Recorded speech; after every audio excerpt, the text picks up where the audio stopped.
আসসালামু আলাইকুম সবাইকে। আজকে আমরা আরেকটা ইভি রিভিউ করব অ্যান্ড এই ইভিটার নাম হচ্ছে ডংফেং নাম্মি বক্স। সো এই ইভিটা দেখতে পারতেছেন, খুবই কিউট দেখতে অ্যান্ড অনেক ছোট সাইজের, রাইট? বাট এটা না দেখতে ছোট মনে হইলেও মধ্যে অ্যাকচুয়ালি অনেক জায়গা উইচ মানে ইভেন আমিও সারপ্রাইজড হয়ে গেছিলাম। রাইট, সো আপনারা এখানে দেখতে পারতেছেন ডংফেং লোগো। কালারটা কিন্তু ফার্স্ট অফ অল খুবই সুন্দর। উপরে যে হোয়াইট র্যাপিংটা দেখতেছেন এটা কিন্তু নিউ গাড়ি বলে হচ্ছে এই র্যাপিংটা এখনও সরানো হয় নাই, বাট এটার কালারটাও কিন্তু same as the body panel, হ্যাঁ, ব্লু কালার। আমরা সামনে এবং পিছনে হচ্ছে ডুয়াল ডিস্ক ব্রেক পাচ্ছি। অ্যান্ড গাড়িটার ওয়েট যদি আমরা বলি তাহলে গাড়িটা হচ্ছে অ্যারাউন্ড 1400 কেজির মতো পড়ে। সো এইটার ওয়েট কিন্তু আমরা নর্মাল যে করোলা বা নর্মাল যে এক্সিওগুলো বলি তার থেকে স্লাইটলি বেশি, খুব ভারী কিন্তু না। সো দেখতে পারতেছেন এই গাড়ির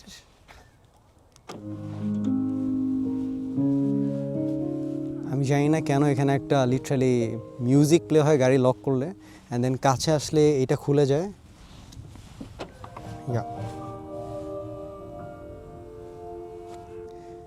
এত লম্বা মিউজিকের মানে কি আই ডোন্ট নো, বাট হ্যাঁ এইখানে এটা প্লে হয়। এই দরজাগুলো দেখতেছেন ফ্লাশ হ্যান্ডেলস, সো গাড়ির সাথে একদম লেগে থাকে এই দরজাগুলো। দেখবেন আমি যদি হালকা টান দিই এই গ্লাসটা নেমে যায় অ্যান্ড দেন দরজাটা ওপেন হয়। হ্যাঁ, সো এটা একটা মানে খুবই আচ্ছা, সো এইটা হচ্ছে খুবই নিশ একটা ফিচার। হ্যাঁ, অ্যান্ড হ্যাঁ গাড়িটা দেখতে কিন্তু খুবই সুন্দর। এটার যে 4টা কালার আছে আমি বিরল সস দিয়ে দিচ্ছি, অ্যান্ড কালারগুলো অ্যাকচুয়ালি দেখার মতো। সো দেখতে পারতেছেন এটা কিন্তু ডংফেংয়ের হচ্ছে একটা গাড়ি, অ্যান্ড ডংফেং কিন্তু আপনারা দেখবেন ডিএফএসকেও সেম লোগোটা ইউজ করে। Alright, wait, you know what, আমি না একটা দরজা খোলা রাখবো জাস্ট সো দ্যাট গাড়িটা বারবার মিউজিকটা প্লে না করে। অলরাইট, সো হ্যাঁ যেটা বলতেছিলাম এটা হচ্ছে ডংফেংয়ের লোগো। এই লোগোটা দেখবেন ডিএফএসকেও হচ্ছে ইউজ করে, অ্যান্ড ডংফেং কিন্তু একটা বড় কোম্পানি যার আন্ডারে অনেকগুলো কোম্পানি থাকে। সো তার মধ্যে এইটা একটা। অ্যান্ড অ্যাজ এন ইভি আমার কিন্তু বলতেই হচ্ছে এই গাড়িটা কিন্তু অনেক ভালো করছে। Price starts from 34.5 lakhs। And আমরা আগে রিয়ার লেগ রুমটা দেখে আসি। সো আমার হাইট হচ্ছে 6'1". সো আমি যদি পিছনে বসি দেখতে পারতেছেন রিয়ার লেগ রুম কীরকম। এই সিটটা ভালো পরিমাণে পিছানো, আমার হাইট অনুযায়ী অ্যাডজাস্ট করা। অ্যান্ড হ্যাঁ পিছনে কিন্তু ইনাফ অ্যামাউন্ট অফ স্পেস, এটা আসলে এক্সপেক্ট করার মতো না। আমার মাঝখানে কোনো কাপ হোল্ডার্স বা আর্মরেস্ট কিছুই পাচ্ছি না, বাট হ্যাঁ এইখানে ডোরের সবগুলো প্যাডিং দেখবেন যে আপনার লেদার ইউজ করছে, এইগুলো প্লাস্টিক, এই পার্টটা হচ্ছে লেদার ইউজ করা। সো আপনার হাত যখন রাখবেন তখন কিন্তু মোটেও আনকমফোর্টেবল ফিল করবেন না। পিছে ছোট্ট করে নাম্মি লেখা এখানে কিন্তু কোনো ইউএসবি পোর্টস অথবা এসি ভেন্টস নাই, বিকজ গাড়িটা ভালোই ছোট। ঠিক আছে,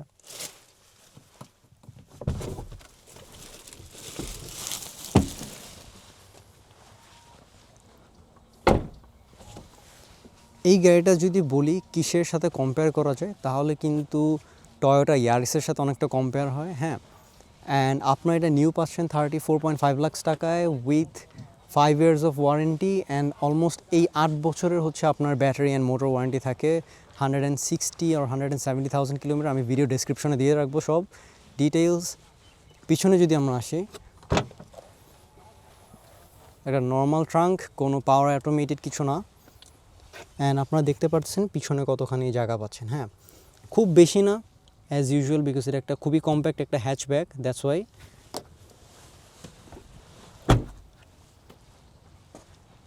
ওভারঅল লুকসটা যদি বলি একটু ডিফারেন্ট, বাট খুব খারাপ না, বিকজ কালারটা অনেক সুন্দর। পিছনের একটু ডিফারেন্ট একটা ডিজাইন শেপ রাখছে, বাট তাছাড়া কিন্তু একটা কম্প্যাক্ট হ্যাচব্যাকের মতোই লাগে। ঠিক আছে, আমরা টায়ার যেটা ইউজ করছে রোড নয়েজ তেমন একটা নাই, বাট সাউন্ড নয়েজ বা উইন্ড নয়েজটা কিন্তু একটু মোটামুটি অ্যাভারেজ বলা যায়। হ্যাঁ, আমরা যখন BYD Atto 3 রিভিউ করছিলাম, এটা যদিও 50 লাখ টাকা রেঞ্জের গাড়ি, সো ওইটারটা এক্সেপশনালি ভালো ছিল, বাট এটারটা হচ্ছে নর্মাল অ্যাভারেজ গাড়ির মতো আর কি sound ড্যাম্পেনিংটা।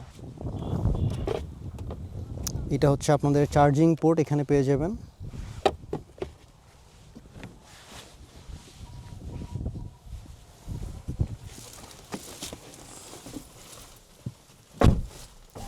And this is the front row. এখানে দেখতে পারতেছেন পুরাটা লেদার ম্যাটেরিয়াল ইউজ করছে, স্টিয়ারিংটা লেদার র্যাপড আসে, অ্যান্ড এখানেও কিন্তু সব লেদার ম্যাটেরিয়াল পাচ্ছেন। একটা জিনিস একটু উইয়ার্ড, সেটা হচ্ছে গ্লাসগুলোর ক্ষেত্রে আমরা নিচে দিলে গ্লাস খুলে না, এটা কিন্তু উপরের দিকে দিলে গ্লাস খুলে। চারোটা গ্লাসই ফুল অটো আসতেছে, হ্যাঁ ফুল অটো।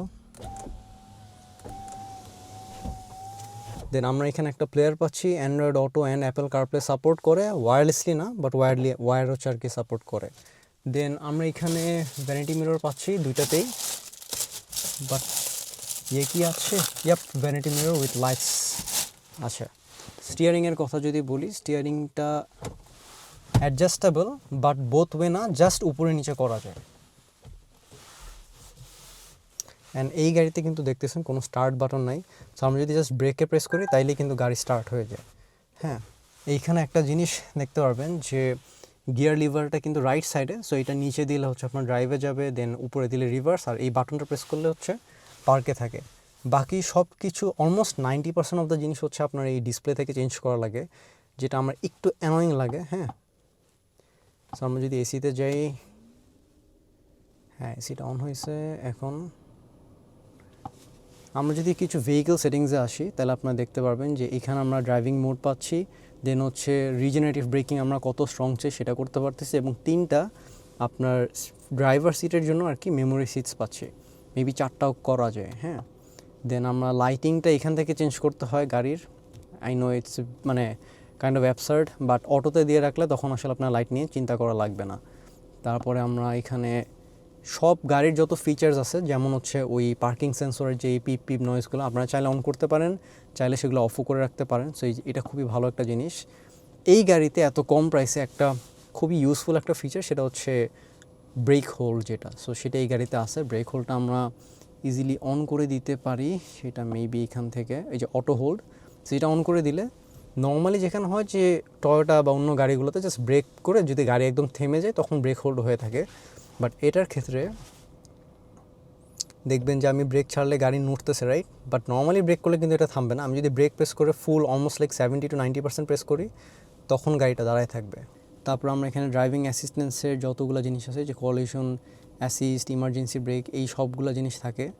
তারপরে আমরা সাউন্ড অ্যান্ড ডিসপ্লেতে গেলে এখানে অনেক কিছু চেঞ্জ করতে পারবেন। অ্যান্ড একটা ভালো জিনিস হচ্ছে আপনারা এখানে ব্যাটারিটা আপনি লিমিট করে দিতে পারবেন যে আপনি কত % চার্জ করতে চান, রাইট? সো 90, আমরা জানি যে এলএফপি ব্যাটারিজগুলো যদি একটু 100% ফুল না করে যদি আমরা একটু কমায় ফুল করি তাহলে ব্যাটারি লংজিভিটিটা আমরা আরও বেটার পাই, ঠিক আছে?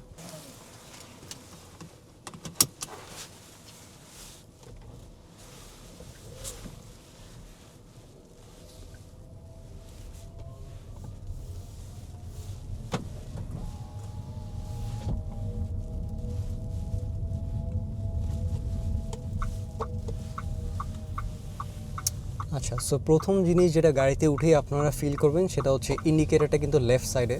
সো এটা প্রথম গাড়ি চালাতে একটু অসুবিধা হবে, বাট কিছুদিন এই গাড়ি চালাইলে আসলে কারো এটা সমস্যা হওয়ার কথা না।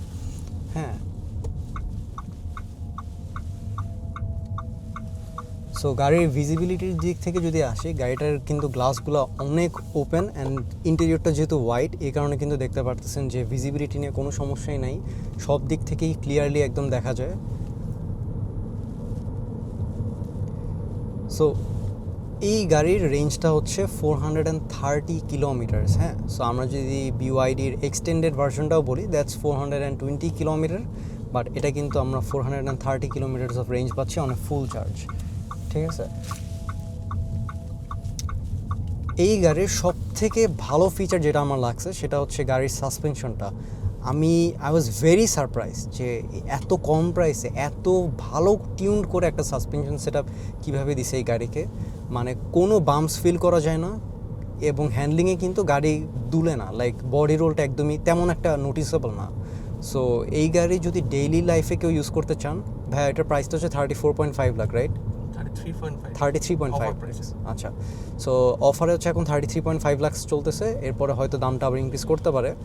সো সেই অনুযায়ী এই গাড়িতে যে ফিচার্স অ্যান্ড নর্মাল ড্রাইভাবিলিটি এত ভালো রাখছে, এটা অ্যাকচুয়ালি বলার বাইরে।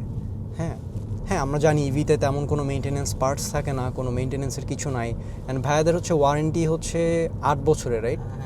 8 বছর অথবা 2 lakh kilometre, right? Motor and battery. So আমরা যারা ব্যাটারি নিয়ে কনসার্ন থাকি বা হচ্ছে মোটর নিয়ে কনসার্ন থাকি যে জিনিসটা নষ্ট হতে পারে, হ্যাঁ এগুলো ওয়ারেন্টিয়ারেবল আইটেম, বাট জিনিসটা হচ্ছে এত ইজিলি এগুলো নষ্ট হয় না। এটা কিন্তু আপনার ফোনের ব্যাটারির মতো না যে কয়দিন ইউজ করলেই এটা আপনার নষ্ট হয়ে যাচ্ছে, রাইট? আর আমরা যদি একটা অ্যাক্সেলারেশন টেস্ট করি,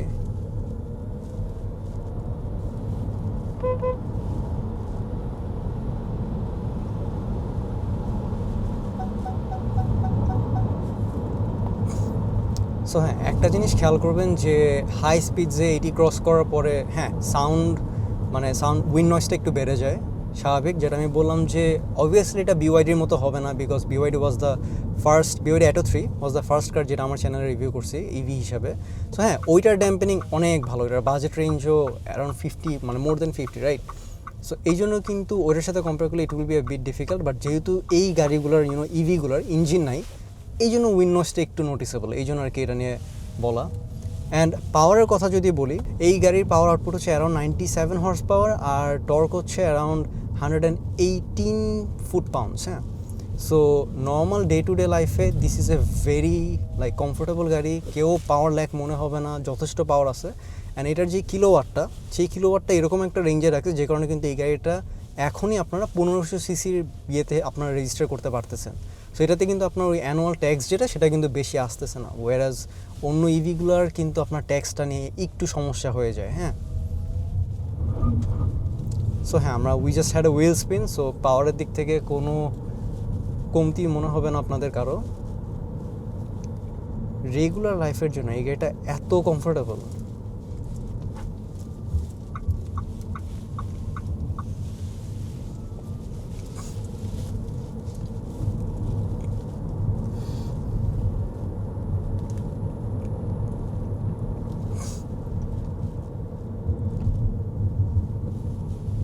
আমার সবথেকে ভালো লাগছে যে বাংলাদেশে ইভি আসতেছে, বাট কম প্রাইসের মধ্যে নাই। হ্যাঁ, এতদিন পর্যন্ত কিন্তু সবই 50 অ্যান্ড অ্যাবভ ছিল। অ্যান্ড ডংফ্যাং রিসেন্টলি যেই নাম্মি বক্সটা আনছে, এটা 33.5 lakhs, this is a very good option. হ্যাঁ, তাহলে মানুষরা কিন্তু অনেকেই যাদের বাজেট এরকম, যারা ইয়ারিস ক্রস বা এরকম গাড়ি খুঁজতেছেন, তারা কিন্তু ইজিলি এই গাড়িটা নিতে পারতেছেন। হ্যাঁ, অ্যান্ড যেটা বললাম, প্রথমত আপনার ইয়ারিস ক্রস নিতে গেলে হয়তো আপনাদের রিকন্ডিশন নেওয়া লাগতেছে, অ্যান্ড সেকেন্ড অফ অল এটার উপর কোনো ওয়ারেন্টি নেই। যদিও ইটস এ টয়োটা হাইব্রিড সিস্টেমটা টয়োটার অনেক ভালো, we all know that. But একটা নিউ গাড়ি which is fully electric vehicle, কোনো মেনটেন্যান্স আইটেম নাই, 8 বছর ওয়ারেন্টি অন দ্য ব্যাটারি, হ্যাঁ, it is a very good deal. আমি খুঁজতেছিলাম এই গাড়ির যে কিছু একটা অবভিয়াসলি এত কমে দিতেছে, সো হ্যাঁ, অনেক জায়গা থেকে বাজেট কস্ট কাটিং করবে, রাইট? বাট এইটার যে সাসপেনশনটা এত ভালো, এইটা দেখার পর আমার আর কিছু বলার নেই,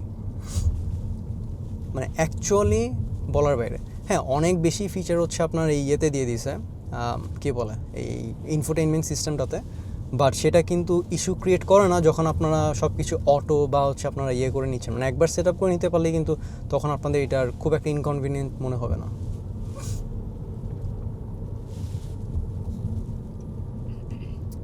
সো যেহেতু ইভি রিভিউ করতেছি, একটা মেইন কোশ্চেন আসে, how's the throttle tuning, right? So throttle টিউনিংটা কিন্তু ইভির জন্য খুবই ইম্পর্টেন্ট। অনেক ইভিতে দেখা যায় যে থ্রটলটা খুবই জার্কি বা স্মুথ না। এইটাতে এখন পর্যন্ত তো এরকম কিছুই এক্সপিরিয়েন্স করি নেই, very smooth, very light. And 3টা মোড আছে, eco, comfort and normal. Eco, comfort and sport. So আমরা কমফোর্টে রাইট নাও, কমফোর্টে কিন্তু আপনার অ্যাকচুয়ালি কমফোর্টাই প্রায়োরিটাইজ করে।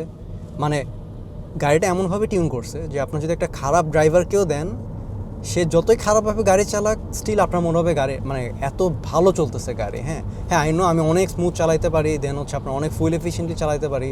হ্যাঁ, বাট এটা যদি আমি রাফ ইউজও করি, তখনও মনে হচ্ছে ইটস ভেরি স্মুথ। এই জন্য আই ওয়াজ ভেরি সারপ্রাইজড। যেমন এখানে একটা স্পিড ব্রেকার আছে, রাইট? এই স্পিড ব্রেকার থেকে জোরে পড়লেও মনেই হয় না যে এটা এত জোরে পড়তেছে।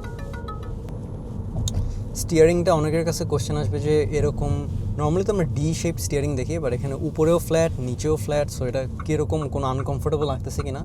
একদমই না, ইটস ভেরি নর্মাল। কিছুক্ষণ চালানোর পরেই আপনার খুবই ন্যাচারাল লাগবে হাতে। অ্যান্ড স্টিয়ারিংয়ের কথায় আসি, এত লাইট স্টিয়ারিং আমি এখন পর্যন্ত কোনো গাড়িতে ফিল করিনি। এত লাইট, ইনিশিয়ালি আর কি, যখন আমরা লো স্পিডে থাকি তখন এইটার স্টিয়ারিং খুবই লাইট। সো যেটা বললাম যে কেউ যদি একটা গাড়ি কিনে রেগুলার লাইফে ইউজ করতে চান, তাহলে কিন্তু এই গাড়িটা খুবই হ্যাসেল ফ্রি একটা গাড়ি হবে। অ্যান্ড এই রাস্তাটা আপনারা যদি কেউ এই জলসির রাস্তা থেকে বের হয়ে এই রাস্তাটায় আসেন, এই নীলা মার্কেট যাওয়ার পথে, আপনারা দেখবেন এই রাস্তাটা কী পরিমাণ ভাইব্রেশন ক্রিয়েট করে, রাইট? বাট এই গাড়িতে যাওয়ার সময় আই এম অ্যাট 40, কোনো ভাইব্রেশন নাই, মানে এত আজব, I don't know how it make sense, but কোনো ভাইব্রেশন নাই, জাস্ট স্মুথ গ্লাইড করে যাচ্ছে, মানে অলমোস্ট ফিলস লাইক এটা এয়ার সাসপেনশন দিয়ে যাচ্ছে। So this is a very plus point for this কার, যেটার সাসপেনশন সেটআপটা এত ভালো করছে অ্যান্ড এত কম বাজেটের মধ্যে। অ্যান্ড আমরা তো সবাই জানি যে ইভি গাড়িতে ফুয়েল কস্ট কত কম পড়ে। সো ভাইয়া যদি বলেন যে এটার যদি ফুল ব্যাটারি মানে 420 কিলোমিটার রেঞ্জ যাইতে, 430 আপনাদের ইয়েতে, সো এটা ফুল ব্যাটারি ভরতে কত টাকার ইলেকট্রিসিটি খরচ হয়? এটা আপনার হোম চার্জে 500 থেকে 600 টাকা লাগবে। 500 থেকে 600 টাকা অন 430, আচ্ছা 400 কিলোমিটারই ধরলাম। সো দ্যাটস মানে ক্রেজি, রাইট? এখন আমাদের যদি সব গাড়িতে ধরেন একটা গাড়িতে 40 লিটার ফুয়েল ট্যাঙ্ক থাকে, সো সেখানে তো আপনার 4000 টাকার তেল এমনি ভরা লাগে। অ্যান্ড দেন আপনার সেই গাড়িতে যদি 10 কিলোমিটার পার লিটারেও যান, তাহলে হচ্ছে আপনারা 400 কিলোমিটার যাইতে পারতেছেন, রাইট? আর এখানে মাত্র 500 টাকায় পুরো 400 কিলোমিটার। সো এই জন্য বললাম, এরকম একটা গাড়ি যদি কারো সেকেন্ড কার হিসেবে থাকে ফ্যামিলিতে, এখন আমি জানি বাংলাদেশে অনেকেই ইভি ফার্স্ট কার হিসেবে নিতে চাবেন না, বিকজ দ্য রেঞ্জ এংজাইটির ব্যাপারটা আছে। বাট এটা যদি কেউ সেকেন্ড কার হিসেবে নেয়, this is a very good option, যেখানে আপনার যেতে মন চাইবে আপনারা ইজিলি অনেক কম খরচে কিন্তু যেতে পারবেন, উইথ দ্য বেনিফিট অফ 1500 টাকার ট্যাক্স ব্র্যাকেট, হ্যাঁ 1500 সিসি ট্যাক্স ব্র্যাকেটে।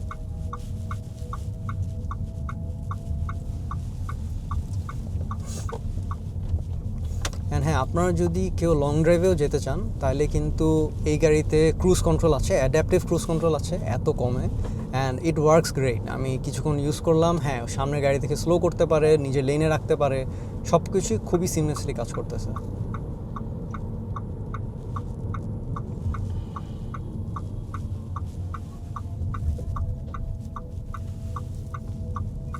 একটু এসিটা কমাই দিন, এসিটা আচ্ছা, যার পরে এখানে যে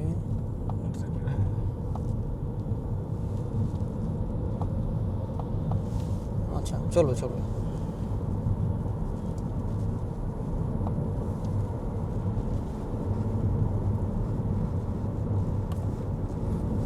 আমরা যদি অ্যাডাপটিভ ক্রুজ কন্ট্রোলটা অন করে দিই, তখন হচ্ছে দেখতে পারতেছেন 65-এ সেট করা, সামনের গাড়িকে দেখেও যাইতে পারতেছে, স্টিয়ারিং নিজেকে কন্ট্রোল করতে পারতেছে।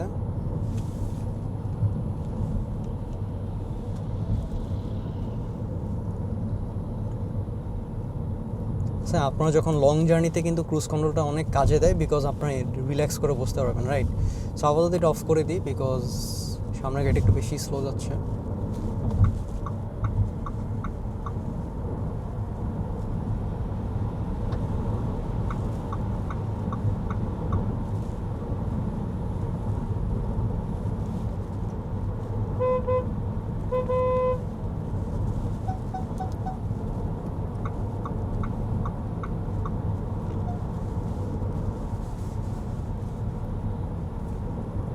হ্যাঁ, ইভিতে কিন্তু এই গাড়িতেও সেম জিনিস, যে আমরা যে 80 ক্রস করে যাচ্ছি সেটা বোঝা যায় না অ্যাকচুয়ালি। অ্যান্ড ইয়াপ, গাড়িতে কোনো ভাইব্রেশন ফিল করা যায় না, খুবই কমফোর্টেবল, অ্যান্ড গাড়িটার প্রাইস কম। সো এই তিনটা would be the main selling point of this car. হ্যাঁ, অ্যান্ড এটার রেঞ্জও বেশি, নট যে এটার ছোটো দেখে এটার রেঞ্জ কম। সো দ্যাট মানে এটা খুবই সারপ্রাইজিং ছিল যে এত ছোটো গাড়িতে হচ্ছে আমরা কীভাবে এত রেঞ্জ পাচ্ছি, 430 কিলোমিটার্স অফ রেঞ্জ।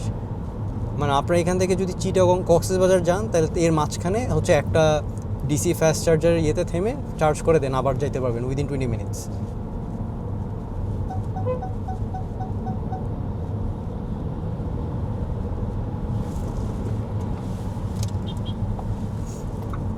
একটা যদি ডিফারেন্স বলি যে মানে অ্যাটো 3-এর সাথে এটা কীভাবে ডিফারেন্ট হবে, সেটা হচ্ছে এই যে এই ডিপগুলা এত স্মুথলি নিতেছে, এটা আমি কোনো গাড়িতে এক্সপিরিয়েন্স করি নাই।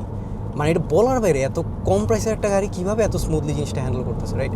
আচ্ছা, সো যে ডিফারেন্সটার কথা বলতেছি সেটা হচ্ছে অ্যাটো 3 কিন্তু পাওয়ার অনেক, সো তখন কিন্তু দেখা যায় যে আমরা 80 ক্রস করার পরেও আপনার পাওয়ার মানে অনেক স্টিল যাইতে পারে। বাট এটাতে হচ্ছে যেহেতু 1500 সিসির আন্ডারে ইয়ে করতেছে রেজিস্টার, অ্যান্ড হচ্ছে আপনার সেই কিলোওয়াটটাও কম, রাইট, মোটরের, এই জন্য কিন্তু 80-90 I guess 120 or 30 would be the max speed, হ্যাঁ। সো লাইক 80-90 পর্যন্ত কমফোর্টেবলি যাওয়া যায়। আর রিয়েলিস্টিকলি স্পিকিং কেই বা 90 কিলোমিটার বা এর বেশি যাচ্ছে রাইট বাংলাদেশে, কারণ রাস্তাই তো নাই তেমন একটা। সো ডংফ্যাং কিন্তু একটা বড় কোম্পানি যেটা কিন্তু অনেকগুলো কোম্পানির সাথে কাজ করে। তার মধ্যে কিন্তু এরা কিছু পার্টস নিসান, হন্ডা, তারপর হচ্ছে কিয়া এদের থেকেও শেয়ার করে, হ্যাঁ। সো এই জন্য কিন্তু মোটামুটি they are looking good in terms of the build quality is very good এই গাড়িতে। অ্যান্ড যেটা বললাম বাজেট ওয়াইজ যদি আমরা কম্পেয়ার করি অন্যান্য গাড়ির সাথে, মোটেও কম্পিটিশনের থেকে পিছায় নাই। সো হ্যাঁ, নাম্মি বক্সটা রিভিউ করা আমার one of the main reasons was যে এত ছোট একটা কম্প্যাক্ট গাড়ি, অ্যান্ড আমার মোটামুটি কম্প্যাক্ট ক্রসওভার বা কম্প্যাক্ট এসইউভি আমার ভালো লাগে। সো কম্প্যাক্ট হ্যাচব্যাকটা অ্যাকচুয়ালি কি ভালো কি না, বিকজ মার্কেটে এখন অনেক গাড়ি আসতেছে রাইট, অ্যান্ড অনেক গাড়িতে কিছু ফ্লজও থাকে। সো এই জন্য হচ্ছে আমার এটা রিভিউ করা যে how is it stacking up with its competitors. And এর মানে সত্যি বলতে ইট ডিড নট ডিসঅ্যাপয়েন্ট, হ্যাঁ, ইট অ্যাকচুয়ালি ডিডন্ট ডিসঅ্যাপয়েন্ট। মানে এই যে প্রগতি সরণির যে রাস্তাটা, এখান দিয়ে যদি কেউ অন্য গাড়িতে যান জাস্ট এক্সপিরিয়েন্স করতে পারবেন কি ভাঙা একটা রাস্তা। এই গাড়িতে এত কমফোর্টেবলি যাওয়া যাচ্ছে, মানে অ্যাবসার্ড। মানে আমি কেমনে ভাই, কেমনে কি রাইট। মানে আই ডাউট যে প্রিমিয়ামতেও এত স্মুথ লাগবে, কাজ এই গাড়িটার suspension extremely smooth and the electric torque.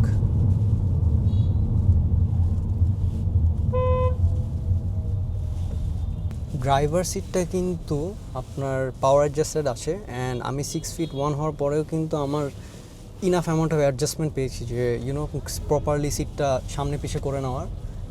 And হ্যাঁ, that is a very good thing. But প্যাসেঞ্জারে হচ্ছে আপনার ম্যানুয়ালি করতে হয় রাইট, প্যাসেঞ্জারে তো আপনার অটো আসে না। And one more thing is এই গাড়িতে কিন্তু আপনার 540 ডিগ্রির ক্যামেরা পেয়ে যাচ্ছেন, হ্যাঁ। সো এখানে দেখতে পারতেছেন সব দিকে আপনার ক্যামেরা করতে পারেন। অ্যান্ড এটা কিন্তু আপনার ইন্ডিভিজুয়ালি চাইলে সামনে পিছেরও আর কি করে নিতে পারবেন রাইট, এই যে পিছনের ক্যামেরা। সো এটা খুবই একটা হ্যান্ডি ফিচার, স্পেশালি যখন আমরা পার্ক করতে যাই তখন এই জিনিসটা কিন্তু খুবই কাজে লাগে, স্পেশালি ঢাকা শহরের কনজাস্টেড স্পেসের মধ্যে। অ্যান্ড আপনাদের তো ভাই এই গাড়িতে অটোমেটিক পার্কিং আছে রাইট। সো যদি লেন মার্ক করা থাকে তখন গাড়ি হচ্ছে নিজেকে পার্ক করতে পারে, একদম ফুললি অটোমেটেড, কিছু প্রেস করা লাগে না রাইট। অ্যান্ড সেটা হচ্ছে আমাদের সাইদি ভাইয়ের হচ্ছে একটা ইউটিউব ভিডিওতে করা আছে, আমি ভাইয়ের ভিডিওটা উপরে টপ রাইটে দিয়ে দিব লিঙ্কটা। সো এখানে আপনারা চাইলে দেখে নিতে পারেন যে এই গাড়িটা কীভাবে অটো পার্কিং ফিচারটা কাজ করে। তো yes guys, that will be all for the video. হ্যাঁ, এটা খুবই ভালো একটা গাড়ি ফর দ্য মানি। অ্যান্ড আপনারা যদি চান আপনারা কিন্তু ডংফ্যাংয়ের শোরুমে সেটা টেস্ট ড্রাইভ করে দেখতে পারেন নিজেরা, and then decide if it's good or not. So that will be all for the video, and as always respect the drive.